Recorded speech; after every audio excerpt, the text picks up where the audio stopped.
Deite seu celular para uma melhor experiência. Neste vídeo, na primeira parte, exploraremos como converter números decimais em frações decimais, e na segunda parte, como converter frações decimais em números decimais. No primeiro exemplo, consideramos o número decimal 0,75. Inicialmente, marcamos linhas amarelas abaixo de todas as casas decimais, ou seja, algarismos após a vírgula, no caso, 1, 2, são duas casas decimais. Em seguida, eliminamos a vírgula e os zeros não significativos para colocar no numerador da fração decimal, no caso 75.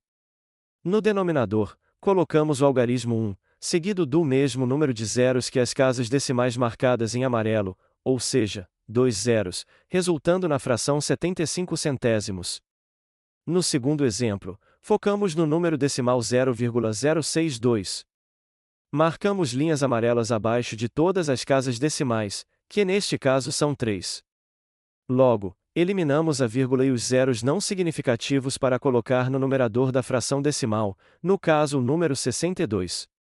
No denominador, colocamos o algarismo 1, seguido do mesmo número de casas decimais marcadas em amarelo, ou seja, 3 zeros, resultando na fração 62 milésimos. Nesta segunda parte exploraremos como converter uma fração decimal em número decimal. No primeiro exemplo temos 4.385 centésimos. Inicialmente marcamos linhas amarelas abaixo dos zeros do denominador, que no caso são 2. Em seguida, eliminamos a barra de fração e movemos a vírgula o mesmo número de casas marcadas de amarelo para a esquerda, ou seja, duas casas decimais, resultando em 43,85. No segundo exemplo, trabalhamos com a fração 84 milésimos. Logo, marcamos novamente linhas amarelas abaixo dos zeros do denominador, no caso são 3. Finalmente removemos a barra de fração e movemos a vírgula também 3 casas decimais para a esquerda, obtendo o número decimal 0,084.